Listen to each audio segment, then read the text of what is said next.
Greetings, Dr. Dominique Reese here, and I am totally inspired, if I get the word out, to talk a little bit, just a little bit. I'm not going to go on and on and on because I can, about access to financial services. That's what this video is going to be about.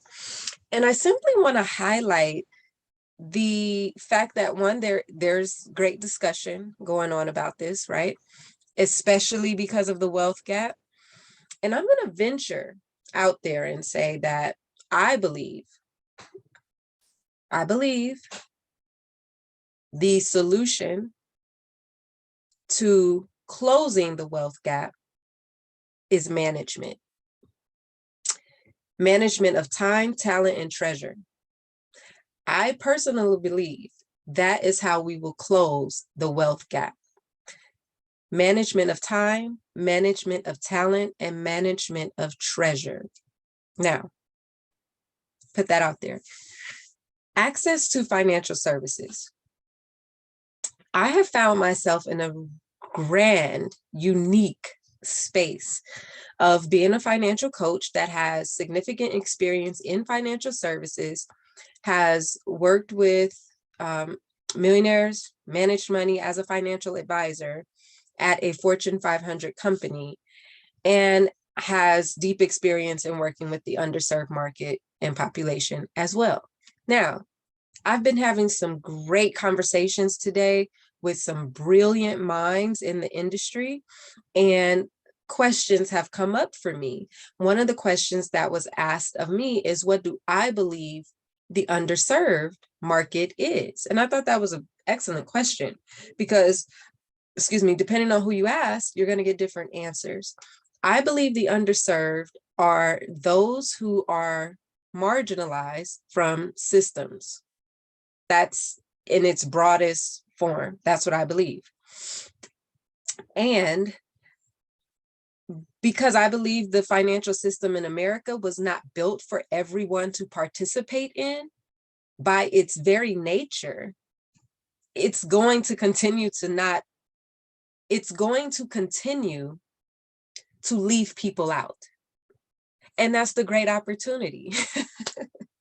So this is why I don't fret about the big firms not doing more in spaces that they're not showing up in, because I don't believe that they're supposed to be in those spaces in the first place. And I believe there are others like myself, us independent financial practitioners who do belong in those spaces, who can create impact and have influence to help others increase their income and ultimately their assets. So creating access to financial services for the underserved, whoever they may be. I identify the underserved when we go specific: women, people of color, youth, and then truly like at-risk populations and vulnerable consumers. I love that the CFPB says economically vulnerable consumers. That was a term that we used in our coaching program because that included the underemployed, unemployed, at risk of homeless, youth, homeless, reentry, and the disabled community, and then veterans. And for youth, ages 14 to 24. So when you think about underserved, right, and then at risk, that's that. And then underserved could also mean women, people of color, middle America, whoever they are these days, right? Because we believe there is no middle America anymore. You're either rich or you're poor, right? But there's still some middle ground. But it's a slither, right? People are really becoming more diametrically opposed to one or the other. So you fit in, you get in where you fit in. Nevertheless, that's underserved for me. And it's the people and populations who are not marketed to for the services that they need from the financial services industry. When it comes to financial planning, and financial growth. Those people and markets and populations tend to get left out of the financial growth discussion and the services to facilitate that growth. Now, what do we see? We do see and have a lot more innovation in this space. So people are creating products and services to target the underserved and populations that typically don't have access. That is a beautiful thing. There's still work to do, of course, right? And where I find my passion lies is in helping other financial professionals, especially in the financial advisor community, understand that spectrum upon which they can interact with clients that don't have investable assets through financial coaches. And for me, that's what my practice has been about. So I provide access to financial services through coaching, because I tend to work with all of those populations that I mentioned. That's the population that I serve in my business. The people who weren't being served by big firms because they don't have money, literally they're unemployed, or they have low income and no assets. So what do you tell someone about financial growth who has no assets, who lacks the education of knowing what to do, which in and of itself is not unique to people with no money. There's people with money who still don't know what to do. So let's clear that up right now. Most people are not taught about money. There you have it. And for the people who have it, they learn through having it.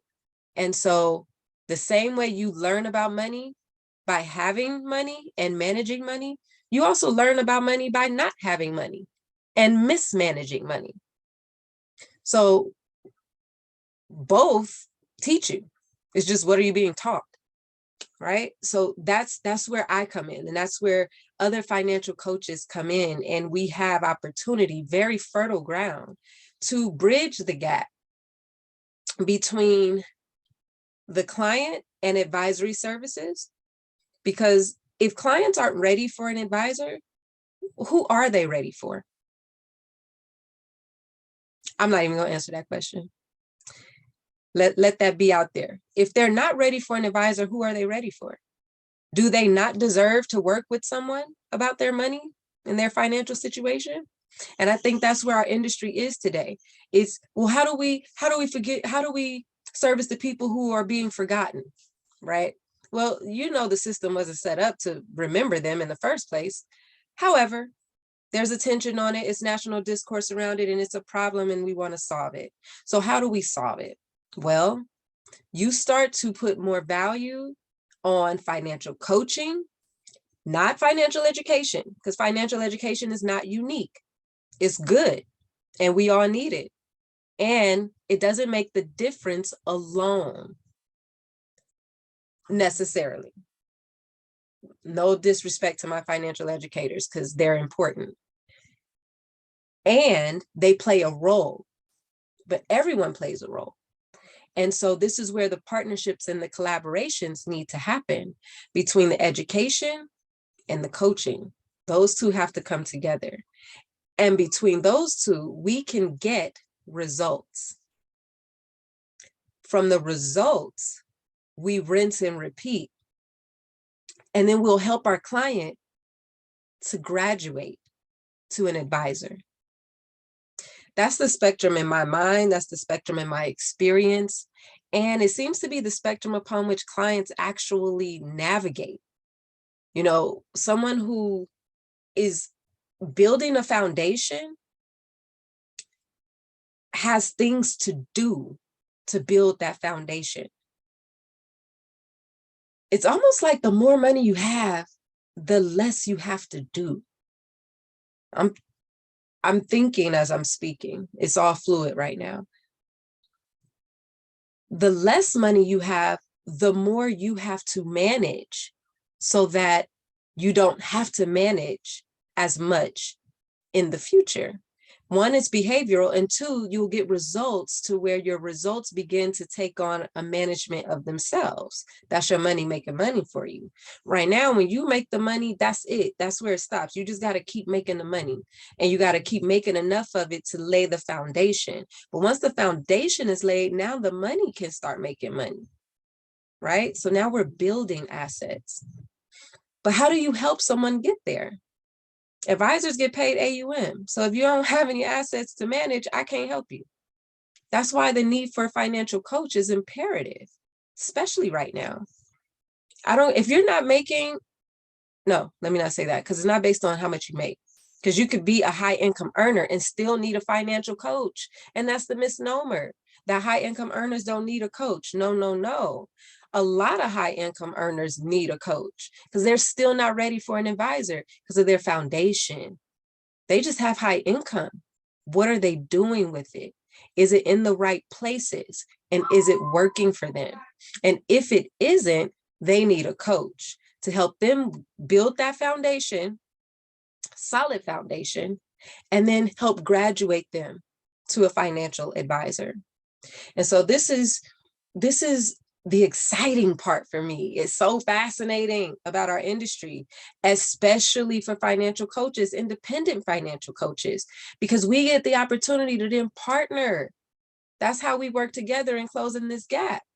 We partner with advisors who have a client basis or a prospect base as well, prospect pool of clients they can't work with because they don't have investable assets. They don't meet the threshold.